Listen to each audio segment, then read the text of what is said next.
చెప్పారా చివరికంటే ఇది నేను నిజంగా చెప్తున్నాను కదా, నేను ఊహించలేదు. మ్యాక్సిమం ఏమంటారంటే సరే డబ్బులు అంతా పే చేస్తావు కాబట్టి 45S ఈజ్ ఓపెన్ అంటే దాని మీద నిర్ణయం తీసుకుంటాం. ఇప్పుడు డబ్బు ఎలా పే చేశారంటాడు, ఏముంది ఇంకెవరు కంప్లైంట్ లేవు, ఎవరూ మాట్లాడలేదు, 5 ఏళ్ళు అయిపోయింది. అయితే నాకు ఉంది, నేను ఎక్కువ దీన్ని డివియేట్ చేయటం పర్సనల్గా వెళ్ళటం అనేది ఇష్టం లేక ఊరుకున్నాను. కానీ నాకు ముందు నుంచి కూడా ఈ పేమెంట్ల విషయంలో ఒక అనుమానం ఉంది. ఆ అనుమానం ఏంటంటే మా మదర్ దగ్గర నుంచే కదా ఈ కేసు ప్రారంభం. మా మదర్కి 9.5% ఇంట్రెస్ట్ ఇచ్చారు. అంటే ఆవిడ దగ్గర 84,324 రూపాయలు ఆ పాడుకున్న చీటీలో డబ్బు డిపాజిట్గా మార్చి 84,324 తీసుకుని సంవత్సరం తర్వాత మీకు 92,335 రూపాయలు ఇస్తాం అని చెప్పి ఒక సర్టిఫికెట్ ఇచ్చారు. మీకు చూపించాను చాలాసార్లు, అది చూశారుగా చాలా అందరూ డిపాజిట్ సర్టిఫికెట్. అంటే 9.5% ఇంట్రెస్ట్ మా మదర్కి ఇచ్చారనమాట. అదే ప్రకారంగా అదే ఇంట్రెస్ట్ రేట్లో లెక్క చూసుకుంటే వీళ్ళు పే చేసేసాం 2,541 కోట్ల రూపాయలు 31 మార్చి 2007 నాటికి మా అవుట్ స్టాండింగ్ లైబిలిటీ. ఇది కోర్టులో వారు వేసినటువంటి ఎఫిడవిట్.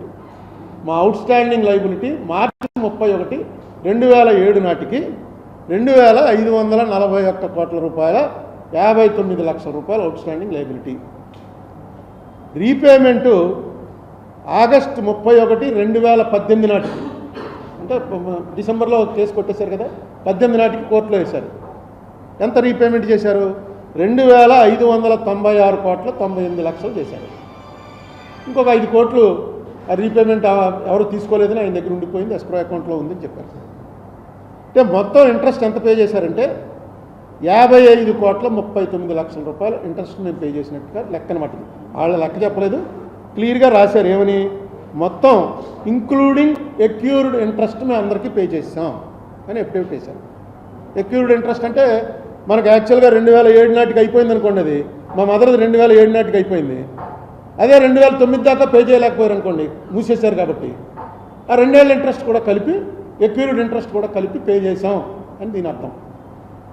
కానీ నేనేమనుకుంటానంటే ఆ ఎక్యూర్డ్ ఇంట్రెస్ట్ కలిపి పే చేస్తే ఎంత అవుతుందని లెక్క చూశాను. వీళ్ళు 55 కోట్ల రూపాయలు కడితే అది దాదాపు 900 కోట్ల రూపాయలు అవుతుంది. నా కాకి లెక్క ఇంకా ఎక్కువ అవ్వచ్చు.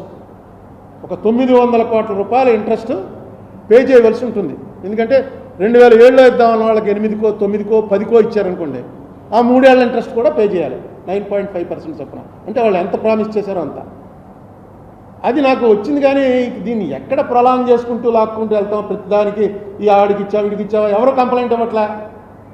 ఆయన మాటికి చెప్పేది అదే, ఎవడో 2,000 రూపాయలు ఎక్కువ వచ్చిందని ఎవరు పట్టించుకోలేదు. ఎందుకంటే ఇవి వస్తే చాలరా, చచ్చినట్టు పెళ్ళికి వచ్చిందే కట్నం అని ఎంతో కొంత వస్తే చాలు. పాప రామోజీరావు గారు మనకు కరెక్ట్గా పే చేస్తుంటే అరుణ్ కుమార్ అనేవాడు ఎవడో వచ్చి మీద పడి మొత్తం ఆఫ్ చేయించేశాడు అని నన్ను తిట్టుకుంటూ ఎంత ఇస్తే అంత తీసుకున్నారు. అయితే యాజ్ పర్ లా అయితే మాత్రం ఎక్యూర్డ్ ఇంట్రెస్ట్తో కలిపి మేము పే చేసామని వాళ్ళు కమిట్ అయ్యారు. కాబట్టి అలా ఎవరికైనా తేడాలు ఉంటే ఆ తేడాలన్నింటినీ కూడా పరిశీలించమని సుప్రీంకోర్టు వారు హైకోర్టును ఆదేశిస్తూ దీనికోసం ఒక ప్రత్యేకంగా ఒక రిటైర్డ్ జడ్జి స్థాయి జ్యుడిషియల్ ఆఫీసర్ని నియమించండి అని చెప్పారు. జ్యుడిషియల్ ఆఫీసర్ గారు వచ్చి అక్కడ కూర్చోగానే వెంటనే మన వాళ్ళందరూ ఆయన కాగితం ఎలా పెట్టుకోవాలో కూడా తెలియదు. ఎందుకంటే జ్యుడిషియల్ ఆఫీసర్కి జ్యుడిషియల్ ప్రాసెస్ ఉంటుంది. ఆ ప్రాసెస్లోని కాగితాలు పెడితేనే వాళ్ళు అంగీకరిస్తారు. మీకు 1,500 రావాలి, ఏం పెడతారు? మీరు వెళ్ళి హైకోర్టులో, తెలంగాణ హైకోర్టుకి వెళ్ళి నాకు ఇంకా 1,500 బ్యాలెన్స్ ఉందండి అని ఏం పెడతారు? అందుకని నేను అలాంటి వాళ్ళ కోసం, ఎందుకంటే కోర్టు వారు నన్ను ఏం చెప్పారు, అసలు నేను నిన్నటి నుంచి నా పాత్ర అయిపోయింది. గవర్నమెంట్లు వచ్చాయి, 2 గవర్నమెంట్లు. కింద కోర్టులో వేసినటువంటి కృష్ణరాజు గారు వేసినటువంటి కేసుని హైకోర్టు కొట్టేసింది. హైకోర్టు కొట్టేసిన కేసుని సుప్రీంకోర్టు కొట్టేసింది. లేదు, ఈ కేసు కొట్టేయడం అనేది దాన్ని రిమాండ్ చేస్తున్నాం అంటారు. అంటే మళ్ళీ వెనక్కి పంపిస్తున్నాం అంటూ Arun Kumar will also assist the court. Arun Kumar వెళ్ళి కోర్టుని అసిస్ట్ చేస్తాడు ఈ విషయంలో అని నాకు వెసులుబాటు ఇచ్చాడు. అది నాకు ఇచ్చినటువంటి పెద్ద గౌరవంగా భావిస్తున్నాను. నాకు వెసులుబాటు ఇస్తూ అరుణ్ కుమారు రిజర్వ్ బ్యాంక్ ఎందుకు 45 తేలడానికి, ఆంధ్రప్రదేశ్ గవర్నమెంటు, తెలంగాణ గవర్నమెంటు నలుగురిని పార్టీలు చేసి హైకోర్టు జడ్జి గారు, చీఫ్ జస్టిస్ గారు 6 నెలల లోపల ఈ విషయాన్ని పూర్తిగా తేల్చాలి అని ఒక సుప్రీంకోర్టు ఉత్తర్వు. అంటే ఇంక దానికి ఇంకా అప్పీల్ లేదు, సుప్రీంకోర్టు ఉత్తర్వులు వచ్చాయి. నేను నా అసిస్టెంట్ నేను ఏం చేయాలి? అక్కడికి వెళ్ళి పార్టీ బేస్ రిజర్వ్ బ్యాంక్ వారు తెలుస్తారు, ఈ కట్టిన డబ్బులు ఇచ్చారో లేదో వాళ్ళు ఆంధ్ర తెలంగాణ గవర్నమెంట్లో వస్తాయి చెప్తాయి. నేనేం చేద్దాం అనుకుంటున్నానంటే, నేను ఒక జీమెయిల్ అకౌంట్ ఒకటి ఓపెన్ చేశాను. జీమెయిల్ అకౌంట్ అందరికీ తెలుసు కదా, ఒకసారి అందరూ నోట్ చేసుకోండి, పేపర్ వాళ్ళకి మీ ద్వారా అందరికీ తెలిసేలాగా. ది డిపాజిటర్స్ అన్ని చిన్న అక్షరాలే, ది డిపాజిటర్స్ @gmail.com. చదవనా మళ్ళీ అక్షరాలు ఒకటి, THEDEPOSITORS, depositors, the depositors @gmail.com. ఇందులో మార్గదర్శి కానీ, రామోజీరావు కానీ, అరుణ్ కుమార్ కానీ ఎవరి పేర్లు ఉండవు. డిపాజిటర్స్ ఎవరైతే ఉన్నారో వాళ్ళు, మీ దగ్గర మీకు 1000 రూపాయలు రావాల్సింది అయిపోయిందనో, 1500 ఆగిపోయింది రావాల్సిందని ఏమైనా ఉండి దానికి ఆధారం కూడా ఉండాలి. ఏంటి?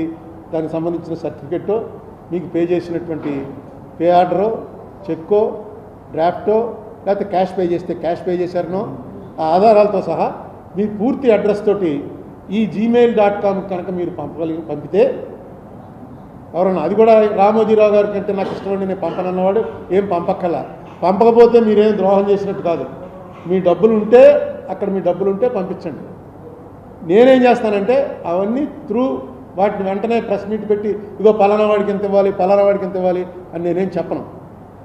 మీరేమీ అనవసరంగా ఎందుకంటే రామోజీరావు గారికి తెలిసిందంటే మళ్ళీ పేపర్లో నా మీద ఏం రాస్తాడో అనేటువంటి భయం ఎవరికి ఉండక్కర్లేదు. మీరు పంపించినట్టయితే దాన్ని ప్రాపర్ ఛానల్, ప్రాపర్ ఫారంలో రేపు హైకోర్టులో కేసు ఓపెన్ అయ్యి నన్ను పిలవగానే వెళ్ళి అది వారికి దఖలుపరుస్తాను. పరిచి ఇదిగోనండి ఇంతమంది దగ్గర నుంచి నాకు మెయిల్ వచ్చింది, వీరికి పే చేయాలి అని వారు ఒప్పుకున్నట్టయితే పే చేస్తారు, ఒప్పుకోపోయినట్టయితే కోర్టులో చేయాలా వద్దా అన్నది తేలుతుంది. వీళ్ళ తరఫున నేను నా ప్రస్తావన చేసి నా ఆర్గ్యుమెంట్ చెప్తాను. నేను పార్టీ ఇన్ పర్సన్, నేను ఎవరిని ప్లేడర్ని పెట్టుకోను, నేనే వెళ్ళి ఆర్గ్యూ చేస్తాను. కాబట్టి నాకు కొంచెం టైం ఎక్కువ కూడా ఇస్తారు, మామూలు ప్లేడర్ల కన్నా నాకు కొంచెం 10 నిమిషాలు టైం ఎక్కువ ఇస్తారు, కొంచెం వింటారు. ఇది వారికి మీరు కన్వే చేయవలసింది, మీ ద్వారా నేను కన్వే చేయాలనుకుంటున్నాను. తర్వాత ఇప్పుడు ఏంటంటే అల్టిమేట్గా ఏదో ఇది రామోజీరావు గారు కేసు ఓడిపోయారు, నేను కేసు గెలిచాను అని కాదు. నేను అడిగింది జరిగిన దాని మీద పూర్తి విచారణ జరిపించండి అని. కోర్టు వారు చెప్పింది పూర్తి విచారణ జరిపించండి అని. ఇప్పుడు హైకోర్టులో విచారణ స్టార్ట్ అవుతుంది, బహుశా సమ్మర్ వెకేషన్ అయిపోయాక స్టార్ట్ అవుతుంది. 6 నెలల టైం బౌండ్ పెట్టారు కాబట్టి ఖచ్చితంగా before the end of the year, సెలవులు అన్నీ తీసేస్తే ఇయర్ ఎండింగ్ లోపల ఖచ్చితంగా ఒక we'll arrive at a logical conclusion.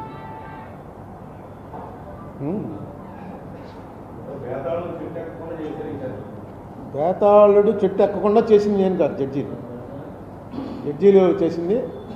ఇటువంటి నాకేమనిపిస్తుంది, ఇటువంటి ఒక్కొక్కటి మొన్న చూడండి ఎలక్టోరల్ బాండ్స్ విషయంలో కానీ ఇవన్నీ కొన్ని ఎక్స్పెక్ట్ చేయనటువంటి జడ్జిమెంట్లు కోర్టు వారు ఇస్తూ ఈ దేశంలో ఇంకా ఈ డెమోక్రసీని బతికించి ఉంచుతాం మేము అనేటువంటి ఒక మెసేజ్ ఇచ్చారు.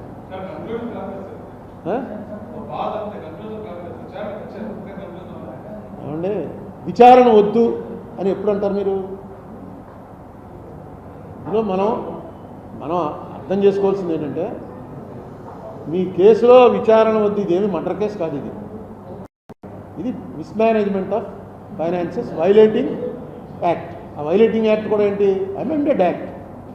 97 ముందు ఆయన కలెక్ట్ చేసింది తప్పు కాదు, 97కి యాక్ట్ రాలా, 97లో అమెండ్మెంట్ చేశారు. అమెండ్మెంట్ చేసిన తర్వాత ఈయనకి కూడా నోటీస్ ఇచ్చారు, నువ్వు వసూలు చేయడానికి వీల్లేదని.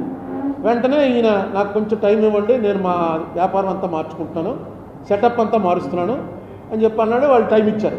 ఆ టైం ఇచ్చిన తర్వాత ఈయన రిప్లై ఇచ్చాడు, మీరు చెప్పినట్టుగానే మా HUF ఇంకా కలెక్ట్ చెయ్యదు అని ఒకటి ఇచ్చాడు లెటర్. ఆ లెటర్ వాళ్ళు తీసుకుని వీళ్ళ అన్ఇన్కార్పొరేటెడ్ బాడీస్ అంటారు, యూఐబీస్లోకి ఇంకా రిజర్వ్ బ్యాంక్ ఇంటర్ఫీర్ అవ్వదు.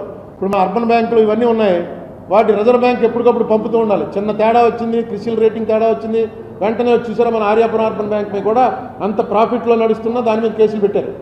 ఏంటంటే చిన్న వైలేషన్, ఏదో డైరెక్టర్ గారి తమ్ముడికి లోన్ ఇచ్చారు, పట్టుకున్నారు. కరెక్ట్గా కట్టేశాడు, అన్నీ చేశాడు, ఇంకేంటంటే అది తప్పది. ఇవ్వకూడదని రూల్ ఉంది, ఇచ్చావు, పట్టుకున్నారు అంతే. దానికి వీళ్ళు ఎక్స్ప్లెనేషన్లు ఇచ్చుకోవాలి. డబ్బు వెనక్కి వచ్చేసింది కదా అంటే కుదరదు. అలాగే ఈయన కూడా హెచ్ఎఫ్ కలెక్ట్ చేయట్లేదు, అయిపోయింది, మానేసాం, అందరు డబ్బులు వెనక్కి ఇచ్చేసాం అన్న తర్వాత కూడా ఈయన కలెక్ట్ చేస్తూనే ఉన్నాడు. అది నేరం. ఆ నేరానికి పెద్ద శిక్ష పెట్టారు. అయితే ఆ శిక్ష క్రిమినల్ కేసులో శిక్ష కోర్టు వారు 5 ఏళ్ళ సెక్షన్ 5 నెలలు చేయొచ్చు, 5 రోజులు చేయొచ్చు, లేకపోతే మొదటి తప్పితంగా వదిలేయచ్చు, లేదా పెద్ద వయసు వాడు డబ్బులన్నీ కట్టేశాడు ఎందుకు ఈయన ఇమిలేట్ చేయడం అని వదిలేయచ్చు. నేనే అనుకుంటున్నాను. ఇప్పుడు నాకు రామోజీరావు గారిని ఆయన ఏదో నిద్రలేని రాత్రులు తీసుకురావాలనో, ఆయన కంగారు పెట్టాలనో ఏంటి నాకు వచ్చే బెనిఫిట్ ఉంటుంది? ఇది ఒక ఇష్యూ. అయితే నేను ఎక్కడ బాధపడ్డానంటే రామోజీరావు గారికి ఇలా చేయడం ఎంత తప్పండి అని చెప్పేసి సిద్ధార్థ లోద్రా అంటే, రామోజీరావు గారు ఎన్ని చేశారు మనం అది కూడా ఆలోచించాలి. వీరయోధుడు యుద్ధంలో మరణిస్తే ఏమీ తప్పు కాదు. ఆయన వీరయోధుడు, ఆయన ఎంతోమందిని నరికాడు. నరకటే అన్ని సూసైడ్లు అయ్యో కూడా మనకు లెక్క కూడా తెలియదు. ఆయన అలాంటి యోధుడి మీదకి ఒక చిన్న బాణం ఏదో వేస్తే ఆ బాణం కూడా ఏదేది గోలియత్ స్టోరీలో లాగా క్యాట్ల బారు ఇచ్చుకుని కొడుతుంటాడు వాడు కుర్రాడు. డేవిడ్ అండ్ గోలియత్ అని బైబిల్ కథలో ఉంటుంది. నేను ఏం మాట్లాడతాను, నేను మాడితే ఎంతమంది చూస్తారు? మీ ఈటీవీ ఎంతమంది చూస్తున్నారు, ఈనాడు ఎంతమంది చూస్తున్నారు? ఒక్కసారి 4 రోజులు ఈనాడు తీసి తిరగేయండి. మొత్తం అసలు వారిని వ్యతిరేకించిన వాళ్ళందరూ కూడా దేశద్రోహులు, గంజాయి అమ్మేస్తున్నారు, అన్నీ మొత్తం పక్కవాడిని చంపేస్తారు, ఆస్తులు ఆక్రమించేస్తారు, ఆడవాళ్ళని రేప్ చేస్తారు, మొత్తం ఇవే కథలు. 4 రోజులు తీసి చూడండి. అలాంటి కథ లేకుండా ఒక రోజు ఉందేమో అని. ఎందుకంటే ఆయన ప్రత్యర్థి అంటే అలా కొడతాడు, అది ఆయనకు అలవాటు. అటువంటి వాడి తరఫున సిద్ధార్థ లోద్రా గారు అంటే సిద్ధార్థ లోద్రా మాట్లాడుతున్నాడంటే సిద్ధార్థ లోద్రా మాట్లాడుతున్నట్టు కాదు, అది రామోజీరావు మాట్లాడుతున్నట్టే. ఏమని చెప్తాడు? నాకు 87 ఏళ్ళండి, నాకు ఈ వయసులో ఏంటి నాకు హ్యూమిలియేషన్ నాకనే అంటాడు. ఎందుకంటే ఆయన రిప్రజెంట్ చేస్తూ మాట్లాడుతున్నాడు. సో ఆయన రామోజీరావు, నేను అదే అన్న, రామోజీరావు గారి పేరు చెప్తే మొత్తం రాష్ట్రం తెలుగు వాళ్ళందరూ భయపడుతుంటే నేను రామోజీరావు గారికి భయపడ్డానా ఏంటి? రామోజీరావు గారు నాకు భయపడతాడా? ఏం మాట్లాడుతున్నావు అన్నాను. అన్నదాన్ని మీరు మొత్తం వీడియోలో ఏం పెట్టేశారంటే అందరికీ రామోజీ అంటే భయం, రామోజీకి నేనంటే భయం అంటే అదే దాని అర్థం. ఏం చేస్తాం? అది ఇప్పుడున్న సోషల్ మీడియాలో ఉన్న ట్రెండ్. దాని ఏమన్నా వీళ్ళందరూ ఎవడెవడు పెట్టాడు, వాళ్ళందరూ పేర్లు రాసి వీళ్ళందరూ తప్పు చేశారండి. గ్యాగ్ ఆర్డర్ అడిగారు. అది గ్యాగ్ ఆర్డర్ అంటే నోరు మూసేయాలి. ఆ విషయం నేను ఎత్తకూడదు అనమాట. ఈ మార్గదర్శి విషయం ఎత్తకూడదు అని ఒక ఆర్డర్ ఇవ్వండి. ఇతను బయటికి వెళ్ళి పెద్ద ఆయనకి ఎంత హ్యూమిలియేషన్ క్రియేట్ చేస్తున్నాడో చూడండి. నేను ఏంటి కేసు అంతా అయిపోయి డిక్టేషన్ అయిపోయాక అప్పుడు కూడా నేను మాట్లాడాల. సడన్గా మన వాళ్ళు ఎంత యాక్టివ్ అంటే నేను సిద్ధార్థ లోద్రా నువ్వు మొన్న ఏమి ఇచ్చావు, ఒకటి కోర్టులో న్యాయం జరగకపోతే వెంటనే ఆయుధాలు చేతపట్టండి అని ఇచ్చావు కదా అని ఇస్తే నేను ఏమన్నా మాట్లాడానా? ఏదో నీ ఇమోషను, నువ్వు ఫెయిల్ అయ్యావన్న బాధలో ఇచ్చుంటావు అనుకున్నాను. నువ్వు ఇప్పుడు నా గురించి ఇలా మాట్లాడడం కరెక్టా అంటే జడ్జి గారితో నేను ఎప్పుడు అనలేదు అన్నాడు. నేను ఎప్పుడు అనలేదు అలాగా అన్నాడు. అంటే జడ్జి గారు ఈ లోపల అది నేను మన వాళ్ళ యాక్టివ్నెస్ చెప్తున్నాను. ఇక్కడ ఉన్నాడో లేదో మనవాడు వెంటనే టక్కన పంపించాడు. పెట్టది కోర్టులో ఇంకా ఉన్నాను. ఇదిగో ఇలా సిద్ధార్థ లోద్రా tweet, when all has been tried yet justice is not in sight, it is then right to pick up the sword, it is then right to fight. ఆయనకి ఎప్పుడైతే చంద్రబాబు నాయుడు గారు జైల్లో ఉంటే ఈయన అప్పీల్ చేసి ఫెయిల్ అయ్యాడో వెంటనే ఒక ట్వీట్, ఈ ట్వీట్ కూడా ఎవరో జఫర్నామాలో గురు గోవింద్ సింగ్ ఔరంగజేబ్కి రాసినటువంటిది ఉంది. చూడండి, ఇందులో క్లియర్గా ఉంది. when all has been tried yet justice is not in sight, it is then right to pick up the sword, it is then right to fight. ఎన్ని గంటలకు వచ్చింది? 1:12:50 అంటే అక్కడ సరిగ్గా జరుగుతోంది అని సౌండ్ వచ్చింది. చూపించరా అని ఇంతమంది ఉన్నారు నాకు సపోర్ట్ కాబట్టి కేసు నడపగలిగింది.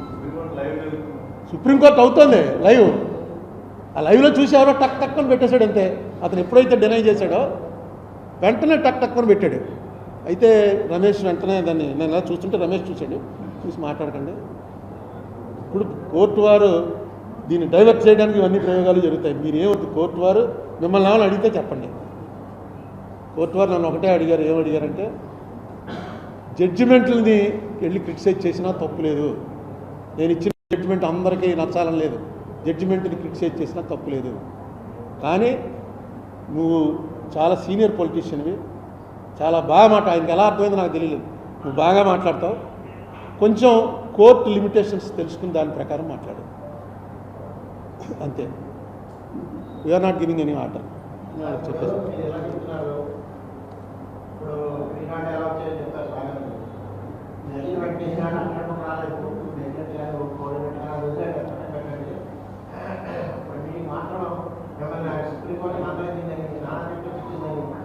తర్వాత గౌరవ సూచమని మిమ్మల్ని చెవాటికి చూస్తే సిచ్యువేషన్ తిరుగుబడడం వల్ల అని చెప్తూ ఈ జ్ఞానోత్సవం విపరీతమైన ప్రచారం జరిగింది. ఏమంటే వాట్సాప్ యూనివర్సిటీలో అమ్మవాడిని ఎక్కడ తప్పు పట్టుకుని వేధించినాడు అరుణ్ కుమార్ రెడ్డి ప్రపంచంలో చెప్పుకుంటారని ఒక ఇంచుమించు సాయంత్రం కూడా అవ్వకుండానే ఒక 15 ఛానల్స్లో ప్రచారం చేశారు. అంటే ఇప్పుడు ఏదైనా పేపర్, ఇప్పుడు ఆంధ్రజ్యోతిలో రాశారు, చిన్నది రాస్తూ అందులో మాట్లాడద్దు అన్నారు అని రాశారు. ఆంధ్రజ్యోతి ఒక రిప్యూటెడ్ పేపర్ కాబట్టి అందులో రాసింది మనం పరిగణలోకి తీసుకోవాలి. తప్పని ఇప్పుడు ఆంధ్రజ్యోతి వాళ్ళు ఎవరున్నారో అది వాళ్ళు రేపు రాస్తారు, ఇలా చెప్పాడు. అది వాళ్ళకి అక్కడి నుంచి వచ్చిన రిపోర్టర్ అభిమానం ఉండొచ్చు. ఇప్పుడు ఈ రామోజీరావు గారికి చాలామంది అభిమానులు ఉన్నారు. నేను ఆఫ్టర్ ఆల్ గారిని నాకే ఇంతమంది ఇలా వెంటనే పంపించేటువంటి ఫ్రెండ్స్ ఉంటే రామోజీరావు గారిది ఎంత సెటప్, ఎన్నేళ్ళ నుంచి, అదే కదా నేను పడుతున్న బాధ. ఇదే ఇంకోటి చేస్తుంటే నేను ఇంత పట్టించుకోను. ఒక పెద్దవాడు ఎప్పుడు బోల్సార్లు చెప్పాను ఇక్కడ, యద్యదాచరతి శ్రేష్టస్తత్త దేవేతరో జన సయత్ ప్రమాణం కురితే లోకస్తదనువర్తతే. ఒక ఉత్తమమైన ఉన్నతమైన స్థానంలో ఉన్నవాడు తప్పు చెప్పకూడదు, తప్పు చేయకూడదు. ఎందుకు చేయకూడదు అంటే వీడిని ఇమిటేట్ చేసేవాళ్ళు చాలామంది ఉంటారు. ఆయనే చేశాడండి, తప్పే ఉందండి, అంత పెద్దవాడే చేశాడండి. ఈయన రామోజీరావు గారు ఏంటి, రోజు లోకం ఎలా నడవాలో నిర్దేశించేటువంటి వ్యక్తి. ఎవరు పొద్దున్న తూర్పున ఆయన రేపు పడమటను ఉదయించిన సూర్యుడు అని చెప్పి టప్పని చెప్పి యాక్టింగ్ పెడితే 50% నమ్మే జనం ఉన్నారు. ఈనాడులో రాశారండి. ఈనాడులో రాసిన తర్వాత ఏదో ఎక్కడో ఉదయించుంటాడు, పడమట ఉదయించుంటాడు, లేకపోతే వాళ్ళు ఎందుకు రాస్తారండి. ఆ క్రెడిబిలిటీ సంపాదించుకున్నాడు ఆయన. ఆ క్రెడిబిలిటీ సంపాదించుకున్న వ్యక్తి దాన్ని మిస్యూజ్ చేస్తున్నప్పుడు మనం నిలబెట్టలేకపోతే ఆయన ఏవైతే మనకు చెప్పాడో వాటిని ఆచరించినట్లు లెక్క. ఆయనే రోజు చెప్తూ ఉంటాడు, ఎక్కడైనా సరే తేడా ఉంటే ఎతికి పట్టుకోవాలి, కొట్టాలి, జనం ఎలా ఉండాలి, డెమోక్రసీలో ప్రజలు ఎలా ఉండాలి, అన్ని ఎత్తబోదలు ఆయనే చేస్తుంటాడు. దాని ప్రకారమే నడిచాను నేను. నేను ఎప్పుడైనా చెప్పిన రామోజీరావు గారికి రెడీగా పాస్పోర్ట్ వీసా పెట్టుకుని అందరికీ ఎగ్గొట్టి పారిపోతున్నాడు, లేదు రామోజీరావు గారు కట్టలేడు అని ఎప్పుడైనా చెప్పానా? చెప్తే అది ఏదైనా తీసి చూపించండి, క్షమాపణ కోరుతాను. అయ్యో ఇలా నేను చెప్పాను, ఎప్పుడు చెప్పాను, ఏ ఆవేశంలో చెప్పాను అని నేను చెప్పను. ఎందుకంటే నాకు అవసరం లేదు. ఇప్పుడైతే ఇంకా అసలు అవసరం లేదు. ఇప్పుడు నేను ఏ పార్టీలోనూ లేను, ఎలక్షన్లు పోటీ చేయను, ఏ పోస్ట్కి వెళ్ళను, ఖాళీగా ఏదో మీరు రాజమండ్రిలో ఎంతమంది ఫ్రెండ్స్ ఉన్నారు కాబట్టి ప్రెస్ మీట్లు. 10 ఏళ్ళు అయిపోయి ఎంపీ, 10 ఏళ్ల క్రితం ఎంపీలు ఎవడ గుర్తున్నాడు ఎవరికైనా? నేను గుర్తున్నానంటే మీ వల్లే. మీరు నాకు ఇంపార్టెన్స్ ఇస్తున్నారంటే రామోజీరావు వల్ల, అంతే. ఇందులో ఎవరికి తెలియదు ఉంది. రామోజీరావు అనేటువంటి ఒక అత్యంత బలవంతుడైనటువంటి వ్యక్తితోటి ఒక సాధారణమైన అరుణ్ కుమార్ అన్నవాడు తలపడ్డాడు కాబట్టే అరుణ్ కుమార్ అన్న పేరు ఎవరికైనా నలుగురికి ఇంకా గుర్తుంటుంది. ఇది అందరికీ తెలుసున్నదే. రామోజీరావు గారు అన్నవాడు తప్పు చేయకూడదని నేను ఇప్పటికీ కోరుకుంటున్నాను. ఇది తప్పు చేయలేదు అతనని చెప్పాలనే కోరుకుంటున్నాను. ఎందుకంటే నెమ్మదిగా ప్రజలకి నమ్మకాలు పోతాయి. రోజు మంచి చెప్పేవాడు పరమ దుర్మార్గుడా, ఇది ఎక్కడ దారుణంరా బాబు అని. నేను రామోజీరావు గారిని శిక్షించాలని ఎప్పుడు చెప్పలే. దానికి 2 ఏళ్ళు జైలు శిక్ష ఉంది. నన్ను అడుగుతూ ఉంటారు, దీనికి ఏంటండి కేసుని? 2 ఏళ్ళు జైలు శిక్ష అంటే వెంటనే వాట్సాప్లో వచ్చేస్తుంటాయి, 2 ఏళ్ళు జైలు తప్పదు, రామోజీరావుకి తప్పదు అని. ఏం చేయను? బాలకృష్ణకి బట్టలు ఇప్పేసిన ఉండవల్లి, పక్కనే పవన్ కళ్యాణ్ పక్కపక్క అంటే నాకే ఆశ్చర్యం చూసాను. బాలకృష్ణ మేము ఎప్పుడు బాలకృష్ణ టాపిక్కే రాలేదు ఏంటిదని, అంతే పెట్టేస్తున్నారు. ఏవో దాని మీకే తెలియాలి. అది ఆ స్ట్రైకింగ్ బట్టి దాన్ని వ్యూయర్షిప్ని బట్టి పేమెంట్ వస్తుంది యూట్యూబ్ నుంచి అని. వ్యూయర్షిప్ రావాలంటే నేను మాట్లాడినట్టు పెడితే రాదు కాబట్టి ఏదో తేడా ఎడ్డింగ్ పెడితే వస్తుంది. ఇగో మనాడు పెట్టాడు ఒకసారి, పెడితే ఒక ఆయన నాకు శత్రువు అయిపోయి ఇప్పటికీ రోజు తిడుతుంటాడు. హెడ్డింగ్ వేరు, అసలు లోపల నేను ఏమన్నా ఆ మాట. ఆయన హెడ్డింగ్ వాళ్ళకి టైం ఉండదు, హెడ్డింగే చూసుకుంటారు. హెడ్డింగ్ చూసుకుని శత్రువు అయిపోయాడు అంతే. రోజు అతను వచ్చాడంటే మొట్టమొదటి అసలు ఈ ప్రపంచం ఇలా అన్యాయం అయిపోవడానికి కారణం ఏంటంటే అరుణ్ కుమార్ అంటాడు. సర్వనాశనం చేస్తాడు అరుణ్ కుమార్ ఈ దేశాన్ని అంటాడు.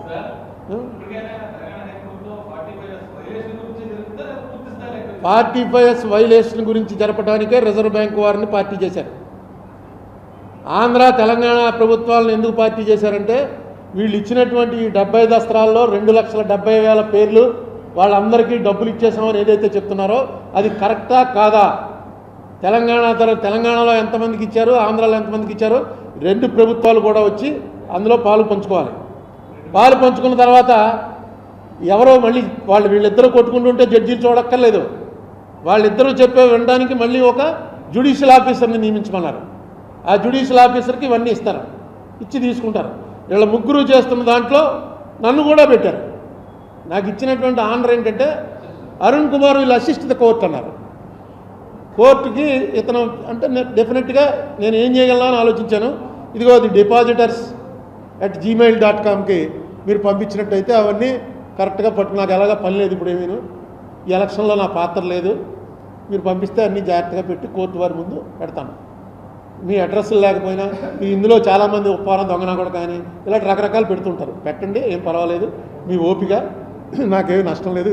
మామూలుగా రోజు ఎవడో తిట్టకపోతే బాగుంటలేదు అందుకని ఎవడెవడో తిడుతూ ఉండండి. అదే కోర్టు అడిగింది, ఎలా వాళ్ళకి రెమెడీ ఏంటి? ఇందాక చెప్పాను కదా, నీకు 10,000 వచ్చింది, నీకు 14,000 రావాలి. కానీ ఈనాడు రామోజీరావుతో ఏం పడతావు, వచ్చింది లేరా బాబు 10,000 వచ్చింది అదే చాలని. అప్పుడు నువ్వు నాకు రాస్తావు, ఇదిగో పలానా డేట్ నాడు నాకు 10,000 ఇచ్చారు కానీ 2 ఏళ్ళు ఆలస్యంగా ఇచ్చారు, ఈ 2 ఏళ్ళ ఇంట్రెస్ట్ లెక్క కట్టి నాకు ఇప్పించండి, నువ్వు ఫిగర్ కూడా ఎక్కర్లే, నాకు ఎంత వస్తుంది అంత వస్తుందని. నీకు ఉన్నటువంటి డిపాజిట్ ఫారం మీద ఎంత డబ్బు అయితే నీకు ఇస్తామన్నారో అంత డబ్బు ఏ రోజు ఇచ్చారు, ఏ రోజు ఇస్తామన్నారు అన్న డీటెయిల్స్ చాలు. ఆ ఇచ్చిన డేట్కి ఇస్తానన్న డేట్కి మధ్యన ఉన్న గ్యాప్కి వాళ్ళే చెప్పారు ఏమని, ఇంక్లూడింగ్ అక్యూర్డ్ ఇంట్రెస్ట్ పే చేసామని చెప్పారు. ఆ అక్యూర్డ్ ఇంట్రెస్ట్తో పే చేస్తే 54 కోట్లు అవ్వదు ఇంట్రెస్ట్, 540 కోట్లు 1,500 కోట్లు అవుతుంది. అందుకని నాకు అప్పటి నుంచి అనుమానం ఉంది. ఇప్పుడు కోర్టు వారే డైరెక్ట్గా చెప్పారు కాబట్టి ఇప్పుడు మళ్ళీ కొత్తగా ఈ విషయం తీసుకొచ్చి దీని మీద మళ్ళీ సంవత్సరాలు ఏం నడుపుతామని ఇప్పుడు కోర్టు వారు అన్నీ మొత్తం దీనికి సంబంధించిన మొత్తం విచారణ ఈ కోర్టు సుప్రీంకోర్టు ఇచ్చిన జడ్జిమెంట్లో మొత్తం విచారణ జరుగుతుంది. వస్తే ఇవ్వాల్సి ఉంటే వస్తారు, లేదు ఇచ్చేసాడు అనుకోండి, ఆయన మీకు 2 ఏళ్ళు ఆలస్యంగా మొత్తం ఇంట్రెస్ట్తో డబ్బు పే చేసాడండి, పే చేసేస్తే ఎక్కువ అవ్వాలి ఇక్కడ. అది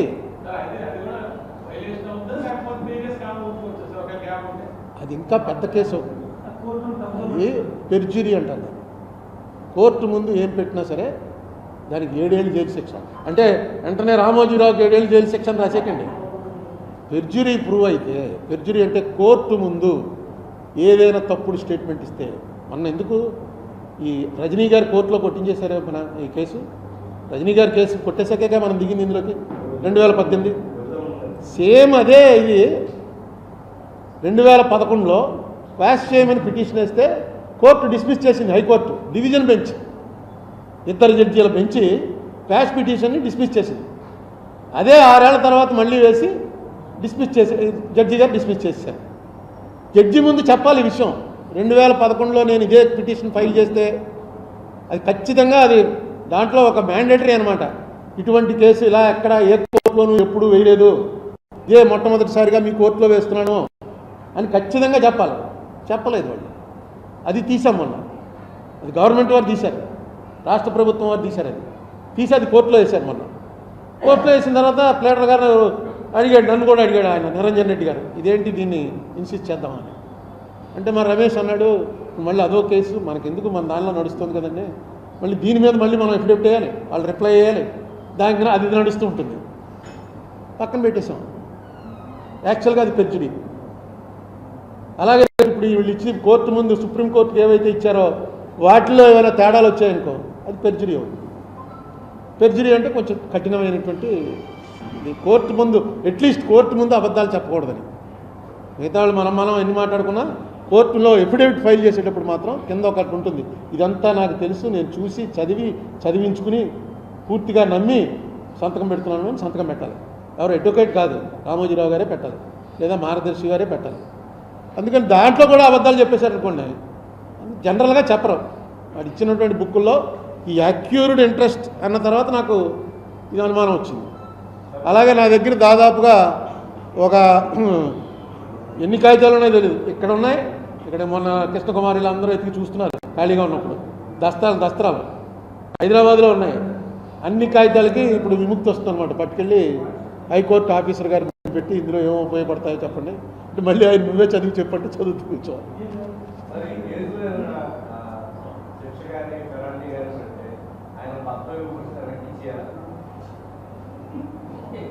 ఏదో ఇప్పుడు నువ్వు ఈ వాట్సాప్ యూనివర్సిటీ గురించి అడక్క క్వశ్చన్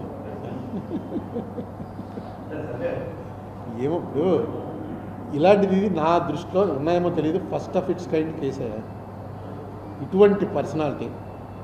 నేను ఇంత ముందు కూడా చాలాసార్లు చెప్పాను, ఇండియాలో ఒకే వ్యక్తి ఇంత పవర్ఫుల్ వ్యక్తి నేను ఇంకోటి చూడలే. అంటే ఈయన ఇప్పటివరకు చూడలేదు, నేను టీవీలో వాటిలో చూశాను. రామోజీరావు గారి కన్నా పవర్ఫుల్ వ్యక్తి ఇంకొకళ్ళు నాకు కనపట్లేదు. మీకు ఎవరికైనా కనపడచ్చు, ఎందుకంటే అన్ని పార్టీల్లోనూ ఆయనకు ఆ పలుకుబడింది. అటువంటి వ్యక్తి కాబట్టే ఈ కేసు మీద ఎంత ఇంట్రెస్ట్ నేను చూపించాను, మీరు చూపించాను.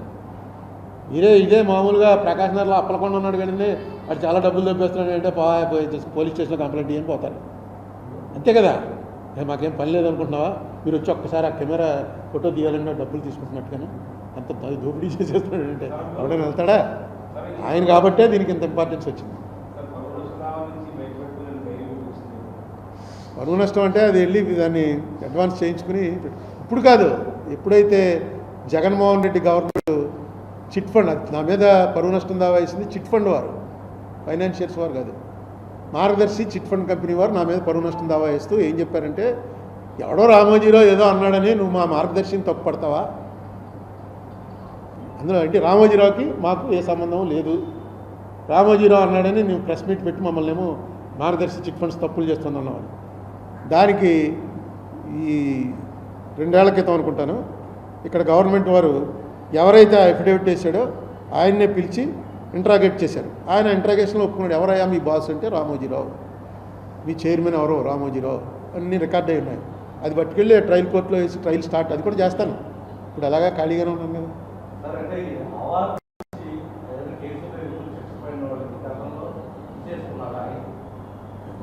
నాకు కొత్తది పెట్టుకో ఇప్పుడు దాని మీద స్టార్ట్ అవుతుంది.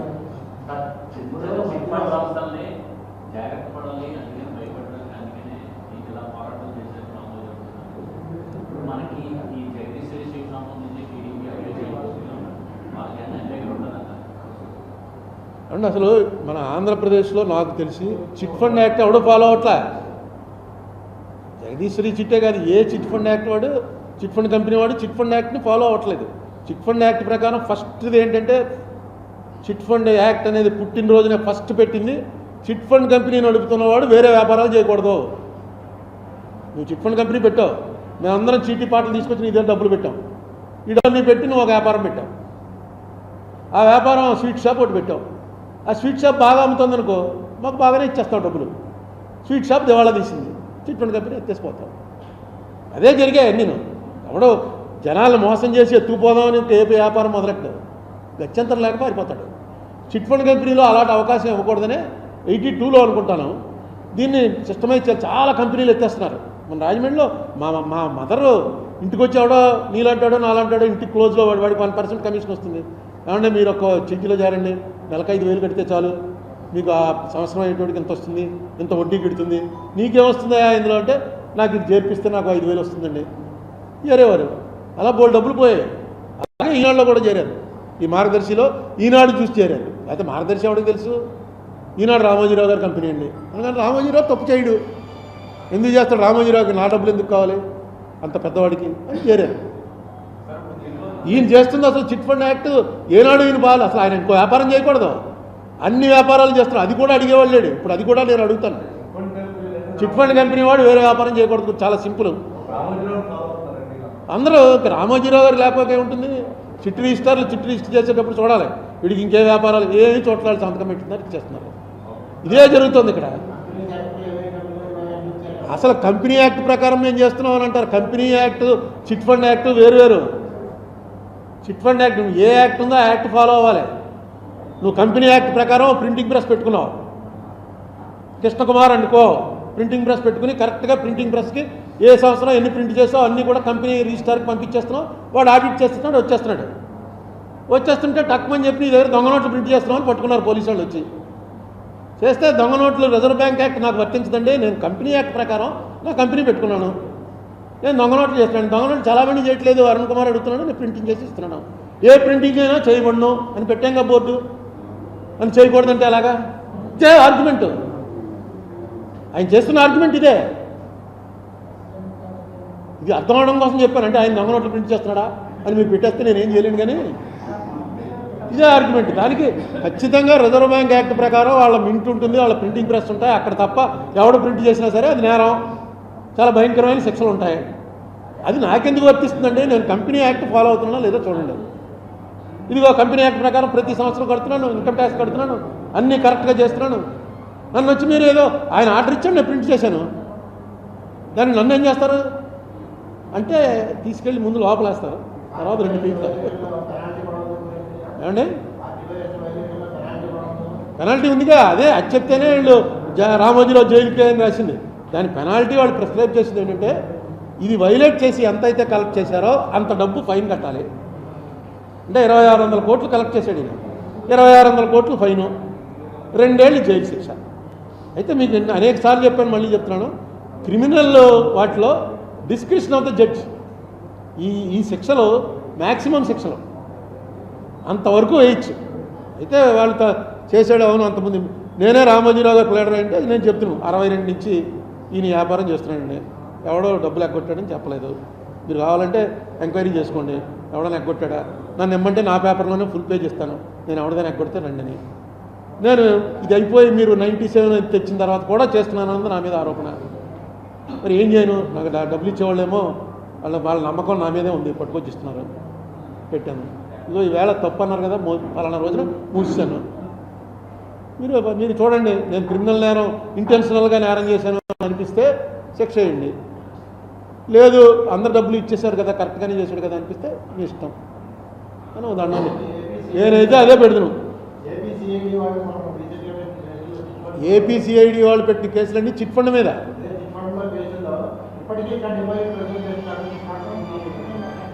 చేస్తున్నారండి, మీకు గవర్నమెంట్ వారు పెట్టేటప్పుడు అక్కడ కేసు ఉంటేనే పెడతారు. రామోజీరావు గారు పేపర్లో రాసేసినట్టుగా గవర్నమెంట్ వారు రాయటం కుదరదు. మీరు ముందు అందరూ తెలుసుకోండి, అది తెలుగుదేశం గవర్నమెంట్ అవని, కాంగ్రెస్ గవర్నమెంట్ అవని, వైసీపీ గవర్నమెంట్ అవని, గవర్నమెంట్లో ఒక ఆఫీసర్ ఒక కేసు పెడుతున్నాడంటే ఆ కేసులో సబ్స్టెన్స్ ఉంటేనే పెడతాడు, లేదా వాడి జీవితం పోగొట్టుకోవడానికి సిద్ధపడి పెడతాడు. ఎందుకంటే వాడిని అన్నీ రాయాలి. ఇప్పుడు ఈ స్కాముల కేసులు అవి పెట్టేశాడండి, జగన్ ఫోన్ చేసి చెప్పేశాడండి, చంద్రబాబు పెట్టేయమన్నాడండి, ఇవన్నీ ఉత్తినే పేపర్లో, ఈనాడులోనూ మిగతా పేపర్లో రాసేవి తప్ప వీళ్ళు పెట్టేయమంటే పెట్టేయడానికి అక్కడ ఆఫీసర్లు ఏమి ఈ గవర్నమెంట్ ఉంటుందో ఇంకో గవర్నమెంట్ ఉంటుందో ఎవడో తెలుసు. చిట్ ఫండ్ కంపెనీ మీద పెట్టిన కేసులు 100% కరెక్ట్. ఇదే నేను చెప్పినందుకు నా మీద డెఫినేషన్ కేసు వేశారు. ఇదే నేను 2007లో చెప్పాను, చిట్ ఫండ్ కంపెనీ యాక్ట్ వాళ్ళు ఫాలో అవ్వట్లేదు, చిట్ ఫండ్ యాక్ట్ ప్రకారం ఖచ్చితంగా డబ్బు తీసుకెళ్ళి బ్యాంకులో పెట్టాలి, వాళ్ళు ఏనాడు బ్యాంకులో పెట్టలేదు, ఇక అంతకన్నా వైలేషన్ ఉంటుంది. ఆ డబ్బే తీసుకొచ్చి మార్గదర్శి ఫైనాన్షియర్స్ అన్న దాంట్లో పెట్టారు, ఆ డబ్బే తీసుకెళ్ళి ఉషోదయాలో పెట్టారు. రామోజీ ఫిల్మ్ సిటీ ఎలా కొన్నారు, ఈ డబ్బుతోటే కొన్నారు. ఈ డబ్బు ఎవరిది, ప్రజలది, ప్రజలు వడ్డీ ఇచ్చేసాం కదా అంటున్నారు కింద ఆవిడికి.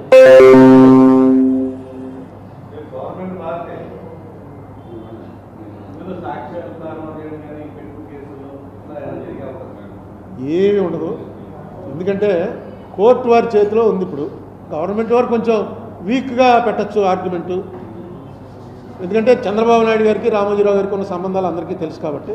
నేను అందుకే చంద్రబాబు నాయుడు గారిని ఇలా జరిగింది అని నేను ఎప్పుడు అనలా, నేను కేసీఆర్ని అడిగాను కానీ చంద్రబాబుని అడగలా ఈ కేసులో ఎప్పుడు, ఎందుకంటే ఆయన అనవసరం హ్యూమిలియేషన్ ఆయనకి, అందుకని నేనే మాట్లాడలేదు. ఏదైనా దీనివల్ల అంత సుప్రీంకోర్టు అంత సీరియస్గా తీసుకున్నాక హైకోర్టులు కూడా అంతే సీరియస్గా తీసుకుంటాయి. సో ఇప్పుడు తెలంగాణ నేను రేవంత్ రెడ్డి గారిని అపాయింట్మెంట్ అడుగుతున్నాను, అపాయింట్మెంట్ ఇస్తే వెళ్ళి కలుస్తాను, వాళ్ళ టైం లేదంటే వాళ్ళు లెటర్ రాస్తాను.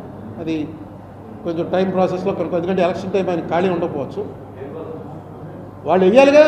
తెలంగాణ అది ఇంకా ఇప్పటివరకు వేయలే, కేసీఆర్ వేయలే, తొందరగా వేయమంటే ఏం కాదు, కోర్టు వారు చెప్పిన రేటుకి అయిపోతే ఒప్పుకోరు. నేను అడిగింది ఆబ్లిగేషన్, ఇది ఆ కోర్టు వారు ఇచ్చేసింది ఆబ్లిగేషన్ కాదు, ఇట్స్ ఎ కమిట్మెంట్, వేసి తీరాలి.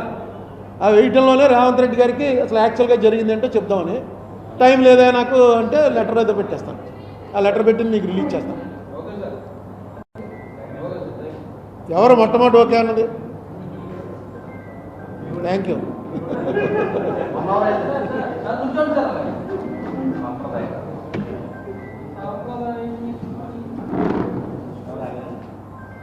ఏంటా నా అర్థమేంటి?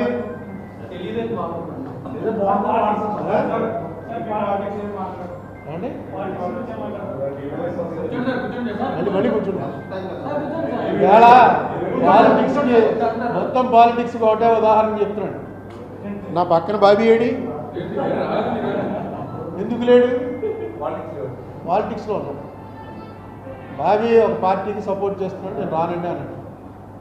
ఎందుకంటే మన ఆఫీస్కి అన్ని పార్టీల వాళ్ళు వస్తారు. ఆయన ఒక డెసిషన్ తీసుకున్నాడు, ఒక పార్టీకి సపోర్ట్ చేస్తున్నాడు. నేను ఆ పార్టీ సపోర్ట్ చేస్తున్నాను, పక్కన వచ్చి కూర్చుంటే బాగుండదు అన్నాడు. అందుకే ఇంకా లేకపోతే నా ల్యాప్టాప్ అన్నీ తీసుకుంటాడు. బాబీ ఉంటే ఒక పక్కన జ్ఞాపకం చేస్తాడు. నేను ఏ పార్టీకి సపోర్ట్ చేయడానికి నాకు అవకాశం లేదు. ఎందుకంటే అన్ని పార్టీల నుంచి నా మిత్రులు చాలా చాలా దగ్గర. నేను ఓటు వేయకుండా ఏ ఎలక్షన్ మానలేదు, ఇప్పుడు కూడా మానను.